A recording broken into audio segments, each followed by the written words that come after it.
नमस्कार प्रिय मित्रों, मेरे यूट्यूब चैनल में आपका स्वागत है। मैं डॉक्टर राजेश मून। कुछ महीने पहले मैंने ये यूट्यूब चैनल शुरू किया था, जिसमें मैंने अपने स्वरचित कविता के माध्यम से अपने विचार प्रस्तुत किए थे। दोस्तों, वो संपूर्ण कविताओं का कुछ कविताओं का पाठन करने के बाद, उनको हिंदी में उनका क्रिटिकल ऑप्शन समझाने के बाद, मैं एक रिसर्च स्टोरी आपके सामने प्रस्तुत करना चाहता हूँ। जो रिसर्च स्टोरी मैंने लिखी है, आपसे शेयर करना चाहता हूँ। कृपया इसको ध्यान से आप सुनिएगा। और इस रिसर्च स्टोरी के अंत में जो एक मैंने अपने अकाउंट नंबर और कुछ आईएफएससी कोड दिए हुए, उसका भी ध्यान रखिएगा। दोस्तों, पूरे देश इस वक्त महामारी के संकट का सामना कर रहे हैं और कोरोना वायरस से जूझ रहे हैं। ऐसे में ये रिसर्च स्टोरी बहुत महत्वपूर्ण है। कृपया इसे समझने की थोड़ी सी कोशिश करना। तो मैं अपनी रिसर्च स्टोरी शुरू करता हूँ, ध्यान से सुनेगा। जीवन उस पार भी था और इस पार भी है। अचंभित हो जाना मुमकिन है कि ये मेरा आखिरी जन्म था। अब मैं इस भवचक्कर से मुक्त रहूंगा, लेकिन वर्तमान में धरती पर आए संकट का सामना कर कर मुझे हर मानव में जान डालनी होगी। मानव के एक भूल के समय समय ने मानव के एक भूल से समय ने करवट बदल दी और आज लाखों मानव कोरोना वायरस कोविड-19 के चपेट में है और हजारों ने जान तोड़ दी। धरती पर मंडराने वाले संकट का खुलासा शोधार्थी ने 2003 में एक अंग्रेजी में लिखित कविता हार्बिंगर, जो इसी नाम से कविता संग्रह 2014 में प्रकाशित है, उसमें किया था। शोधार्थी कोई ज्योतिषकार या ईश्वरीय रूप नहीं है, लेकिन एक प्रकृति का चहेता जरूर है, जिसे प्रकृति ने एक संदेशवाहक बनकर भेजा था। लेकिन उसके काम को देखकर प्रकृति ने उसे इस संकट का सामना करने के लिए ऐसे कल्पनाशील हथियार दिए हैं, जिसे वैज्ञानिकों की टीम इस ठोस एक ठोस आकार दे सकती है और वो तकनीकें और औषधोपचार का निर्माण कर सकती है, जिसमें मानवजात हमेशा के लिए इस वायरस से आज़ाद हो जाएगा, लेकिन कोई तांत्रिक या मांत्रिक शक्ति से नहीं, बल्कि यांत्रिक और चिकित्सा तकनीक से। अब 2003 के बाद शोधार्थी ने 2007 से एक साथ में एक किताब का लेखन किया, जिसमें चित्रित ताश के पत्तों के कैरेक्टर खड़े कर कर संपूर्ण देशों में शांति का वातावरण कैसे लाया जा सकता है, इसका वर्णन किया। इसका नाम था पैरोट एंड 52 कार्ड्स। प्रस्तुत किताब में कवि अंत में एक संगीत चिकित्सालय की खोज करता है और मानव मानव में संक्रमित कीटाणु के रोग मुक्त करता है। यह किताब सन 2019 में ईशा पब्लिकेशंस नई दिल्ली से प्रकाशित है। 2007 और 2008 कवि का क्रमश कई चिंतन का साल रहा। 2003 से 2019 तक कवि पीएचडी में व्यस्त रहे। 2009 से 2014 तक कवि पीएचडी में व्यस्त रहे।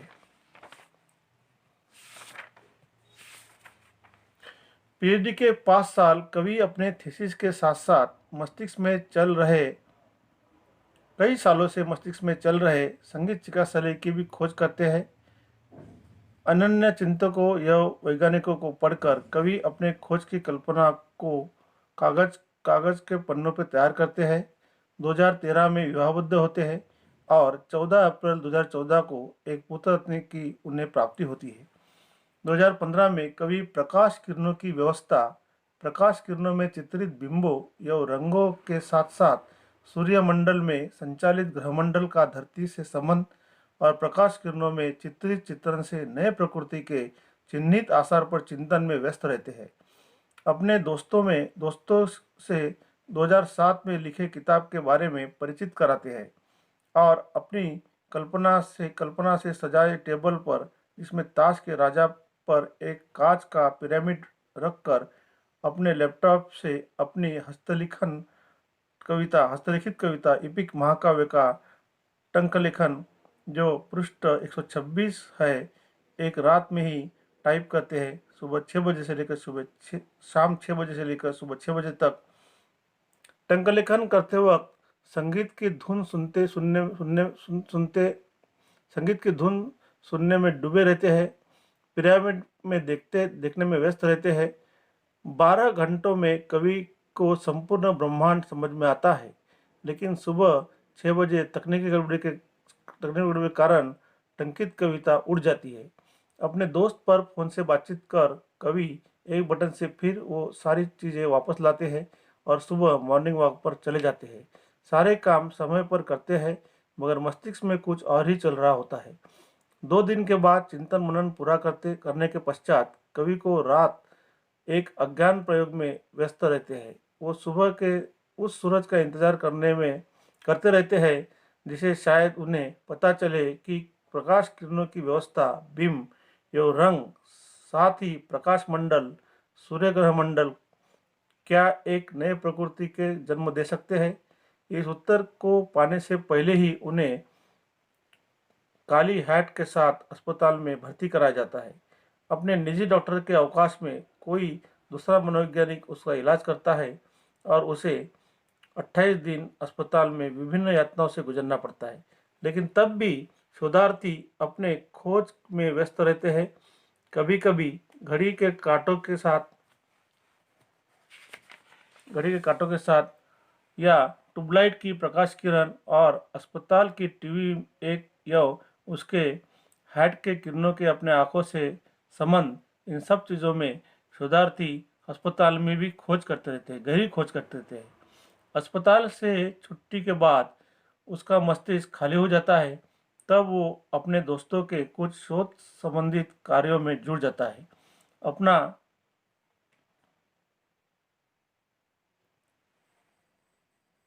अपना सक्षर बसाकर कमाई का कोई साधन न होकर निराश हो जाता है।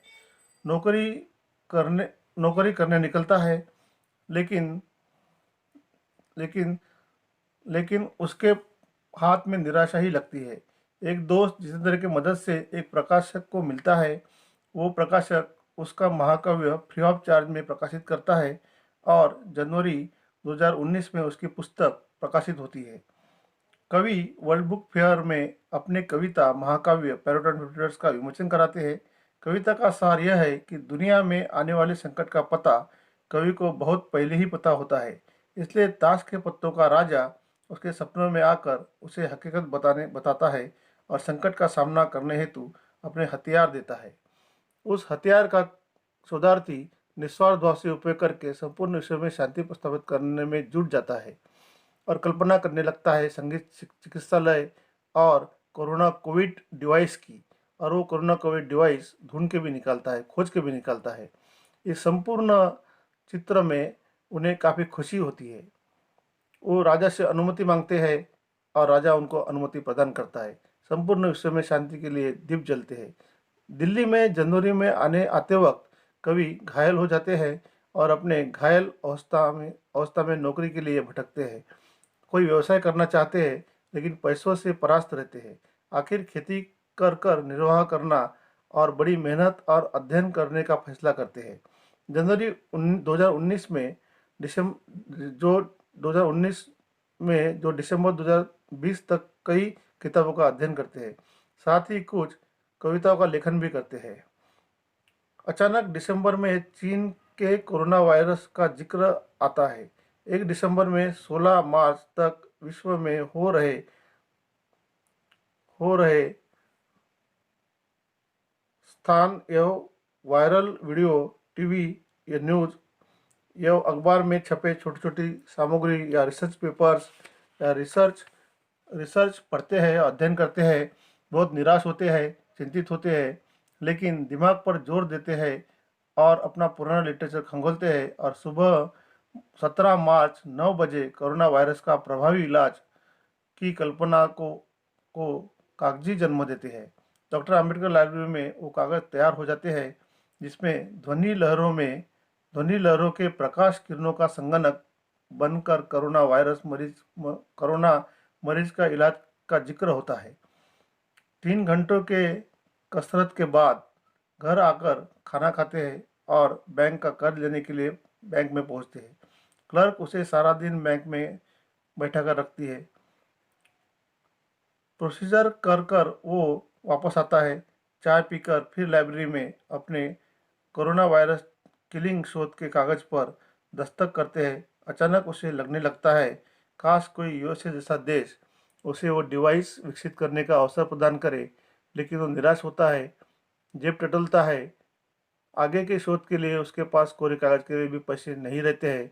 बहुत निराश होते हैं और वो काफ़ी निराश होकर चिंतित होने लगते हैं।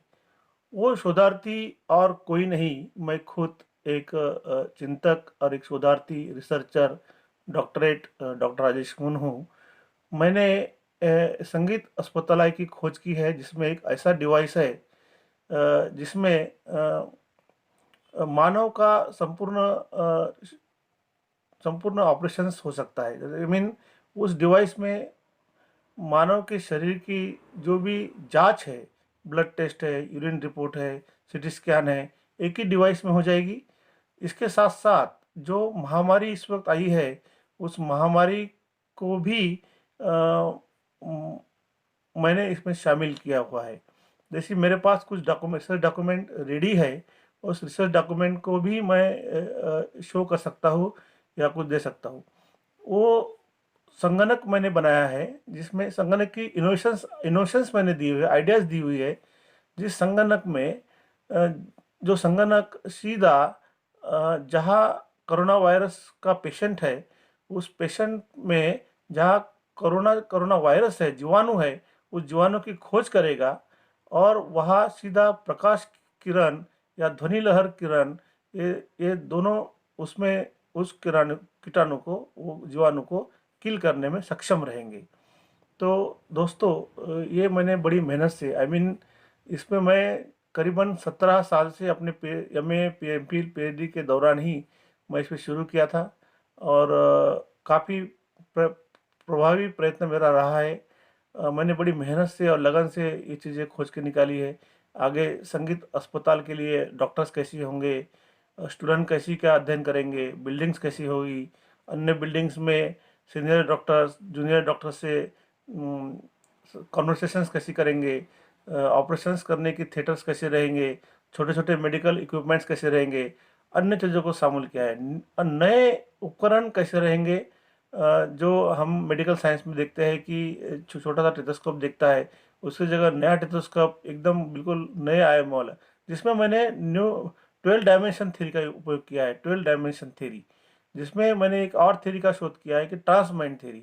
ये दो सिद्धांतों को लेकर मेरा शोध है। तो पहली बात तो यह है कि मैं एक बहुत साधारण गरीब घराने का लड़का हूँ।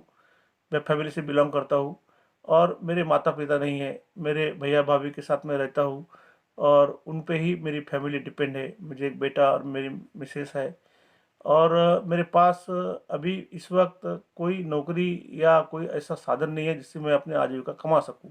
ऐसे में ही मैं कुछ कुछ काम कर कर अपना रिसर्च आगे बढ़ा रहा हूँ।